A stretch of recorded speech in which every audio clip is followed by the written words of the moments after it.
नमस्कार, आदाब, सत श्री अकाल, जय भीम, जोहार। मेरा नाम है नवीन कुमार।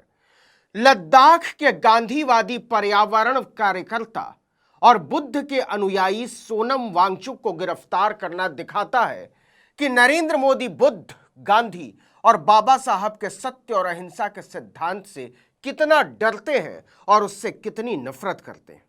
और गिरफ्तार तो गिरफ्तार, उन्हें लद्दाख से सीधे जोधपुर जेल भेजना तानाशाही है।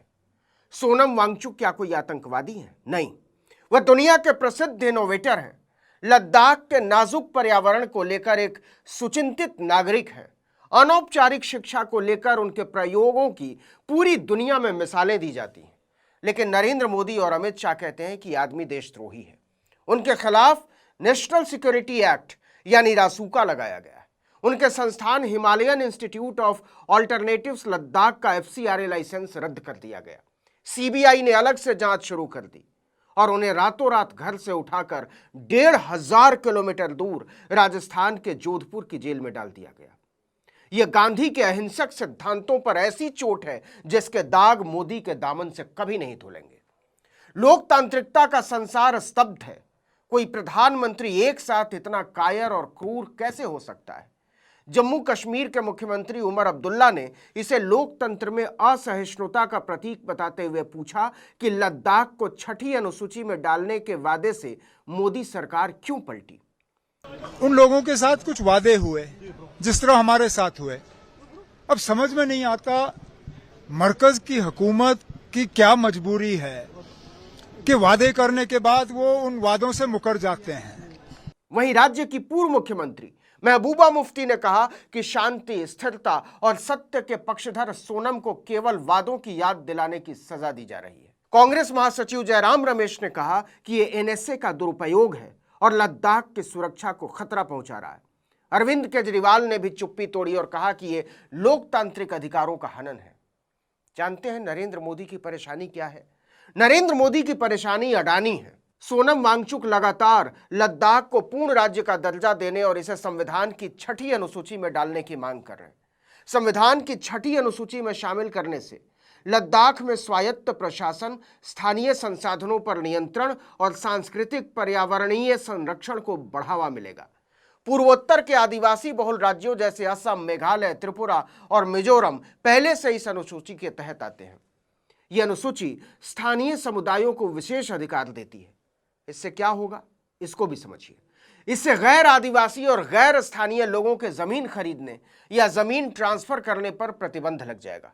मतलब ये लद्दाख के चारागाहों और लिथियम, रेयर अर्थ मिनरल्स जैसे संसाधनों को कॉरपोरेट्स या बाहरी लोगों के हाथों में जाने से रोकेगा।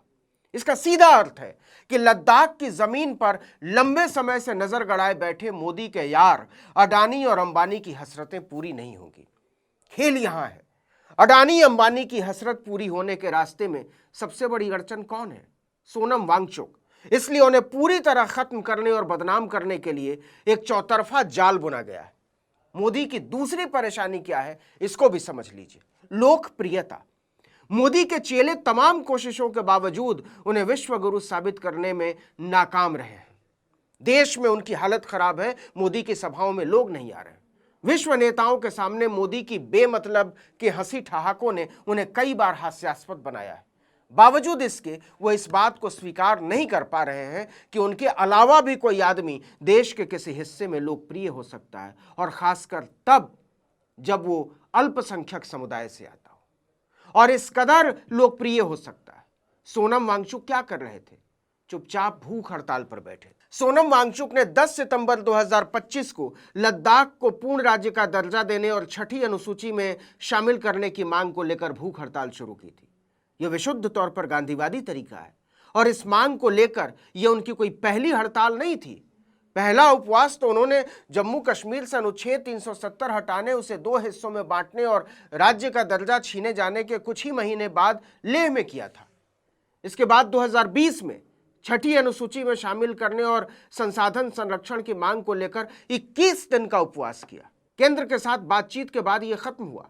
2023 में तीसरा उपवास, यह भी लगभग 3 हफ्ते तक चला। हर उपवास के बाद मोदी ने गांधीवाद की तौहीन की, गांधीवाद को कमजोर माना और किया।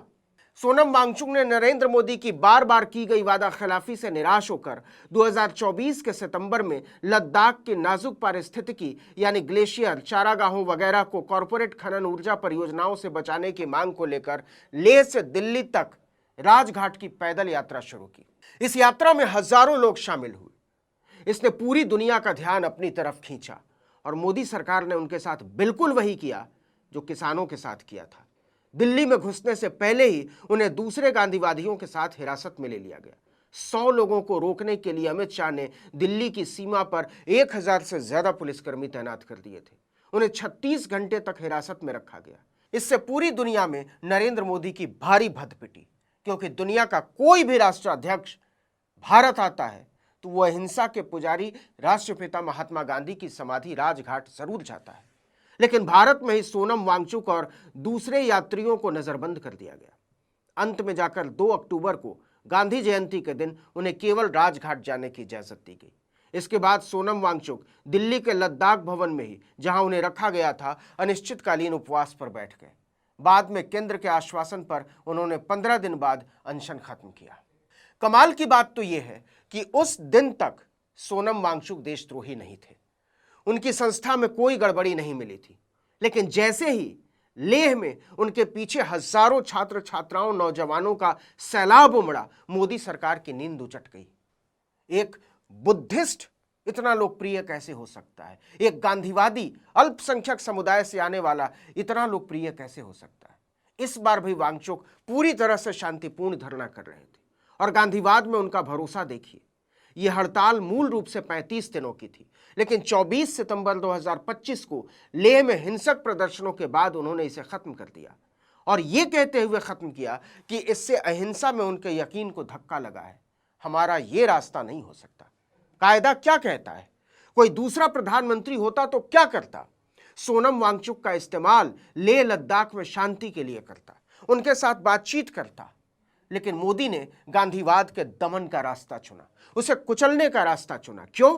क्योंकि सोनम वांगचुक लद्दाख की जमीन लूट के इरादों के रास्ते की सबसे बड़ी दीवार बन गए। मोदी को दमन और दुष्चक्र की राजनीति के अलावा कुछ आता ही नहीं। जहां से भी विरोध उठे उसे ढेर सारे मुकदमों में फंसा दो।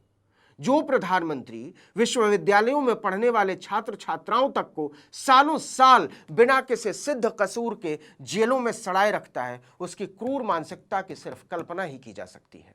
भारत के प्रधानमंत्री नरेंद्र मोदी को जिन बहुत सारी वजहों से याद किया जाएगा, उनमें से एक है गांधीवाद की हत्या।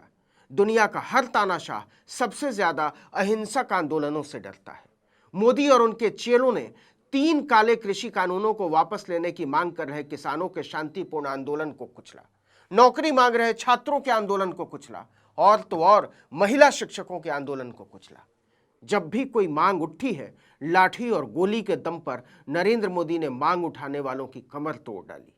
याद कीजिए, नरेंद्र मोदी संसार के इकलौते प्रधानमंत्री हैं जिन्होंने दिल्ली की तरफ बढ़ते किसानों के रास्ते में गड्ढे खुदवा दिए थे, सड़कों में कीलें ठुकवा दी थी और इस पर भी दिल नहीं भरा था तो कटीले बाड़ लगवा दिए थे। एक बार फिर से मीडिया मोदी को बचाने में उनके आगे बिछा हुआ नजर आ रहा है।